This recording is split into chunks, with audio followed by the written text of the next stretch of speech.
একটা বিমান, একটা দুর্ঘটনা। মুহূর্তে মাইলস্টোন কলেজ রূপ নিল এক বিভীষিকায়। যেখানে একটু আগেও ছিল ক্লাসের কোলাহল, সেখানেই তৈরি হলো শত শত আর্তচিৎকার। বাংলাদেশ বিমান বাহিনীর F7 মডেলের বিমানটি দুপুর 1:06 উড্ডয়ন করে। 12 মিনিট পর ঠিক 1:18 বিমানটি বিধ্বস্ত হয়। বিমান চালাচ্ছিলেন ফ্লাইট লেফটেন্যান্ট তৌকির। এটি তার সোলো ফ্লাইট ট্রেনিং এর অংশ ছিল। এই ধাপে এসে একজন প্রশিক্ষণরত বৈমানিক প্রথমবারের মতো একা কোনো প্রশিক্ষক ছাড়াই নিজে একটি বিমান ওড়ায়। ফ্লাইটের দৈর্ঘ্য ছিল সাধারণত 20 থেকে 30 মিনিটের, কিন্তু কে জানতো মাত্র 12 মিনিটেই সবকিছু শেষ হয়ে যাবে। তাছাড়া এই ট্রেনিং এর আগে পাইলটের মনোবল, দক্ষতা, জরুরি অবস্থা সামলানোর কৌশল সহ নানান বিষয় বারবার পরীক্ষা করে দেখা হয়। সবকিছু ঠিক থাকলে তখন তাকে একাই একটি বিমান নিয়ে ওড়ার সুযোগ দেওয়া হয়। তৌকির সবকিছুর যোগ্য ছিল। তিনি বিমান নিয়ে কুর্মিটোলা পুরান এয়ারফোর্স বেস থেকে টেক অফ করেন।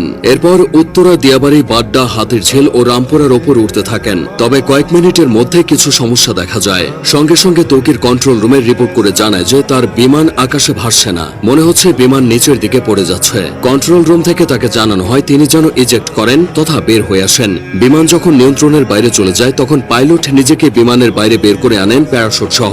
এটি ইজেক্ট, কিন্তু কোনো এক অজানা কারণে তা সম্ভব হয়নি। এদিকে কন্ট্রোল রুমের সাথে পাইলটের যোগাযোগ বিচ্ছিন্ন হয়ে যায়। তার ঠিক 1 থেকে 1.5 মিনিটের মধ্যে বিমানটি নিয়ন্ত্রণ হারিয়ে উত্তরা মাইলস্টোন স্কুলে বিধ্বস্ত হয়। মূলত স্কুলের আবাসিক ভবনে বিমানটি আছড়ে পড়ে। ভবনটির নাম হায়দার হল। হলের পুরো অংশ ধসে গেছে। বিমানের বড় অংশটা ক্যাম্পাসের মাঝের ফাঁকা অংশে পড়েছিল। বিমানটি একটু পরে আছড়ে পড়লে হয়তো হতাহতের পরিমাণটা কিছুটা কমতো, কারণ ক্লাস শেষের ঠিক পরের সময় বিমানটি আছড়ে পড়েছে। বহু ছেলে মেয়ে ক্লাস শেষে বের হয়ে চলে যেত। যে ভবনে বিমান বাহিনীর প্রশিক্ষণ বিমানটি বিধ্বস্ত হয়েছে সেটি দোতলা ছিল। ক্যান্টিনের পাশেই ওই ভবনটি। ওই ভবনে 2টি তলা মিলিয়ে মোট 16টি ক্লাসরুম আছে আর 4টি শিক্ষকদের রুম। প্রাথমিকের 1ম থেকে 5ম শ্রেণীর ক্লাস হতো এই ভবনে। 3য় ও 4র্থ শ্রেণীর শ্রেণীকক্ষের সামনে বিমানটি বিধ্বস্ত হয়েছে। তখন ক্লাস চলছিল। কিছুক্ষণের মধ্যেই ক্লাস শেষ হতো। ঠিক সেই সময় কলেজের প্রজেক্ট 7 নম্বর ভবনে বিমানটি ধাক্কা লেগে জ্বালানি লিকেজ হয়। পরে প্রজেক্ট 2 ভবনের সামনে আছড়ে পড়ে। বেলা 1টার দিকে স্কুল ছুটি হয়ে যায়। তবে তখনও কিছু শিক্ষার্থী সেখানে অবস্থান করছিল।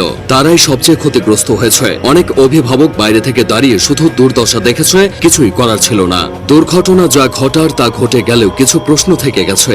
স্কুল কলেজ এরিয়ায় বাস ট্রাকের হর্ন আস্তে করার কথা বলা হয়। সেখানে স্কুল এরিয়ায় প্রশিক্ষণ বিমান ওড়ানো নিয়ে বেশ সমালোচনা হচ্ছে।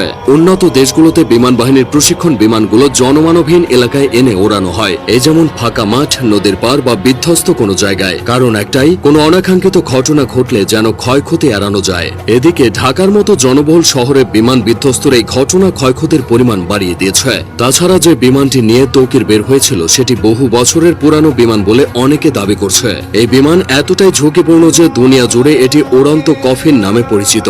এই ধরনের দুর্ঘটনায় রেস্কিউ অপারেশন চালানো কঠিন। মাইলস্টোনের এই ঘটনায় ক্রিকেটার, আলেম ওলামা থেকে শুরু করে রাজনৈতিক অঙ্গন পর্যন্ত সবখানেই শোকের ছায়া নেমেছে। হতাহতের ঘটনায় মঙ্গলবার একদিনের রাষ্ট্রীয় শোক ঘোষণা করা হয়েছে। মাইলস্টোন স্কুল অ্যান্ড কলেজের ইতিহাসে এই ঘটনা দগদগে ক্ষত হয়ে থাকবে।